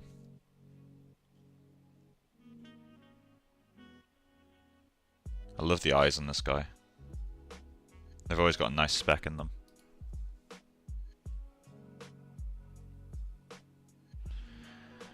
Will you do a still life project again? I like how you made it in your art station. Yeah, I mean, that was years ago now, so I probably should at some point. I kind of want to do some prop work again, just to kind of relearn all the hard surface stuff. But yeah, figuring out when. I've been taking a bunch of Unreal and for VP cinematics classes, Noman, so this interests me. It'd be great pitch viz for full-length feature movie. Yeah, absolutely. Yeah, I mean, when I was at NPC and Previs, we did quite a lot with real time, obviously because it's Previs, but real time now getting good enough to do actual pitches with, because it's still not the same quality as like Arnold or RenderMan, but it doesn't have to be. Like, it's not for the same thing yet. It's getting damn close though. It's getting really, really good. Like Sefki recently did the Michael Jordan thing. Sefki Ibrahim, if you don't know. did Michael Jordan in Unreal Engine 5, and it looks really good. It doesn't look quite as good as his other projects, but I think that's purely just Unreal kind of not playing as nicely. It's in the subtleties though. Like the asset is just as good, if not better. He's always improving. But there's something about the light interactions, like the bounces just feel off. I can't put my finger on it because honestly my eye's not good enough to actually know why it feels wrong. Will real-time replace renders in the future? Given time, possibly, maybe. I kind of hope so, because it will make our jobs a lot easier. It depends on scale, I guess. Like for a single character, you can now do something quite convincing in real time. Specifically on Unreal, I don't think anything else real time is at that level yet. But like, yeah, with time it'll get there. But the thing to remember as well though is like real time is just now doing stuff that path tracers and ray tracers were doing, you know, like 6, 7, 8 years ago. Like it's catching up, and it's catching up very, very fast. But it's never going to quite match that same quality. My take on it is that like, although real time will be able to replace at some point, is like the offline renderers are just going to keep developing as well. They're going to keep improving alongside it, but we have pain threshold to render way longer, whereas real time you can't really do that. And as Archive says, like VRAM is an issue, absolutely. You can't really do a film on the graphics card yet. Big VFX film, I mean. So like the largest asset I ever worked on for memory usage, this is when I worked in Groom. Just the Groom renders were 56 or like 62 gigabytes of RAM to render. So that's what, like four 4090s. Oh, sorry, 3 4090s. And that would just be rendered to Groom. Like then you've got a shot where that's in with another creature and in a big city and spaceships, explosions. This obviously I'm adding things that aren't actually in the project because I don't want to give it away. But like when you start adding all those layers together, if you're doing real time, you have to get tricky. You have to do render layers, which you know VFX used to do years ago. But now we can render things together. We often don't because we want the control of not having them all in one image. But you can. Or one quadro. Yeah, the quadros are fucking nuts. I actually only found out yesterday that the A8000 exists. And it's almost the same as an A6000. Like, I need to look into what the actual difference is. But like the GPU on its own is 9,000 Canadian dollars. But yeah. Yeah. Anyway, right. So this is working. I'm not going to save the render as I said. We'll need to fix the zip up at some point because it's not really fitting right now, and the clothing around it doesn't make any sense. Like I need to kind of improve that. But you know, it's all getting there. It's all getting there. But yeah, I think next stream, which hopefully is later today, if not, should be tomorrow. Although I'm gonna end up missing a week, I guarantee it. We'll continue to work on the hands because they're not quite there yet. And then I can probably spend a little bit of time lining up the textures with the hands. Start doing a bit of look dev on them. And then, yeah, after that, we'll leave the groom for a while. We'll probably work on either the ears or the coat, and then just slowly walk down the character. But yeah, anyway, I need to go, because I need to be somewhere in 40 minutes. But thank you for stopping by, guys. If there are any questions and stuff, feel free to put them in the Discord. When I get home, I can answer some shit. But yeah. Oh yeah, Discord is found in the description of the video. I fucking hate saying that because I feel like a fucking YouTuber, but still. But yeah, feel free to ask anything you want. And yeah, I should hopefully be back later today. But enjoy the rest of your night, guys, or day. And hopefully see you later. Right, bye, guys.